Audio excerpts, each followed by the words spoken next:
Hello lovely people, ఎలా ఉన్నారు అందరూ? ఇవాళ నేను మీకు మ్యాక్రోనీ చేసి చూపిస్తానండి. ఇండియన్ స్టైల్ మ్యాక్రోనీ అనమాట. ఇది మనకి చాలా స్పైసీగా, చాలా ట్యాంగీగా, పుల్ల పుల్లగా, చాలా చాలా యమ్మీగా ఉంటుంది. ఇది చేయడం అయితే చాలా ఈజీ అండి. ఇది నేను ఎలా చేయాలో ఇప్పుడు మీకు చూపిస్తాను. మీకు కనుక నా వీడియోస్ యూస్ఫుల్గా ఉంటే లైక్, షేర్ అండ్ సబ్స్క్రైబ్ చేయండి. మీ ఫ్రెండ్స్కి, రిలేటివ్స్కి షేర్ చేయండి. సో గబగబా వీడియోలోకి వెళ్ళిపోదాం. చకచకా చూసేయండి, టకటకా చేసేయండి. సో ఇలా ముందుగా 2 టమోటాలు ఇలా కాట్లు పెట్టి నీళ్ళల్లో వేసుకోవాలండి. ఇవి బాగా బాయిల్ అవ్వాలి. బాయిల్ అయ్యాక దీనిపైన ఉన్న తోలు తీసేసి, స్కిన్ తీసేసి, పీల్ చేసేసి దీన్ని ప్యూరీ చేసి పక్కన పెట్టుకోండి. సో ఫస్ట్ స్టెప్ అయితే మనం టమోటోస్ ప్యూరీ చేసి పెట్టుకుంటున్నాం. తర్వాత మ్యాక్రోనీ బాయిల్ చేసుకోవాలండి. ఒక ప్యాన్ తీసుకుని దాంట్లో నీళ్లు పోసుకుని ఉప్పు వేసి, 1 స్పూన్ నూనె వేసి, ఈ మ్యాక్రోనీ అండ్ స్వీట్ కార్న్ 2 వేసి ఇవి బాగా టెండర్గా, బాగా సాఫ్ట్గా ఉడికే వరకు వీటిని అయితే ఉడికించుకోవాలన్నమాట. సో వీటికి 5 నుంచి 7 నిమిషాలు అయితే పడుతుంది మనకి మ్యాక్రోనీ బాగా ఉడకడానికి, స్వీట్ కార్న్ బాగా ఉడకడానికి.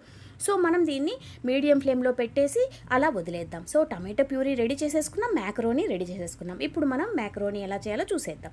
కడాయి వేడి చేసుకుని ఒక 2 స్పూన్ల ఆయిల్, దీనికి ఆయిల్ ఏమి ఎక్కువ పడదు, మీరు కావాలంటే దీని బదులు బటర్ కూడా వేసుకోవచ్చు అనమాట. సో కొంచెం ఒక పెద్ద గార్లిక్ సన్నగా తరిగి వేసుకున్నాను, ఒక పచ్చిమిరపకాయ వేసుకున్నాను, తర్వాత ఒక పెద్ద ఉల్లిపాయ సన్నగా తరుక్కుని వేసుకున్నాను అనమాట. తర్వాత క్యాప్సికమ్ కూడా చాలా చిన్న చిన్న పీసెస్ లాగా కట్ చేసుకుని దీంట్లో వేసేసాను. ఇవి వేగడానికి మనకేం టైం పట్టదండి, చాలా సన్నగా కట్ చేసుకున్నాం కదా, అందుకని టైం ఏం పట్టదు. సో మనం ఏం చేస్తామంటే దీంట్లో కొంచెం ఉప్పు వేసేద్దాం. ఉప్పు వేసాక చిల్లీ ఫ్లేక్స్ ఉంటాయి కదండి, అవి వేసుకుందాం. మీ దగ్గర చిల్లీ ఫ్లేక్స్ లేకపోతే కారమైనా వేసుకోవచ్చు, ఏం ప్రాబ్లం లేదు. తర్వాత మనం ముందుగా చేసి పెట్టుకుని టమాటో ప్యూరీ దీంట్లో వేసేద్దాం. సో 2 టమాటోలు అయితే మనం ప్యూరీ చేసుకున్నాము. మీరు కనుక చిన్నపిల్లలకు పెట్టేటట్టుంటే పచ్చిమిరపకాయలు స్కిప్ చేయండి, చిల్లీ ఫ్లేక్స్ కొంచెం వేసుకోండి. సో ఇప్పుడు చూసారా, ఈ కలర్ చూసారా ఎంత యమ్మీగా ఉందో, చాలా టేస్టీగా ఉంటుందన్నమాట ఇది. సో ఇప్పుడు ఇది బాగా దగ్గర పడిపోయింది, అన్నీ బాగా ఉడికిపోయాయి. సో మనం ఇప్పుడు కొంచెం నీళ్లు పోద్దామండి. దీంట్లో నీళ్లు పోస్తే కొంచెం సాసీగా అవుతుంది కదా మనకి మ్యాక్రోనీ, కొంచెం సాసీగా ఉంటే బాగుంటుంది. కాబట్టి మనం తర్వాత దీంట్లో ముందుగా ఉడకబెట్టుకున్న స్వీట్ కార్న్ అండ్ మ్యాక్రోనీ వేసేద్దాం. సో ఇప్పుడు ఏంటంటే అన్నీ ఉడికిపోయాయి ఆల్రెడీ, ఇవి ఉడికిపోయినవే కాబట్టి ఎక్కువ టైం ఏం పట్టదు. మనం దీంట్లో గ్రేటెడ్ చీజ్ 1 కప్పు వేసేద్దాం.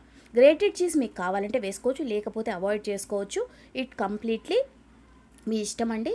తర్వాత 1 స్పూన్ టమాటో సాస్ వేసుకోండి. ఇది కొంచెం స్వీట్నెస్ ఇస్తుంది మన మ్యాక్రోనీకి, చాలా టేస్టీగా ఉంటుంది.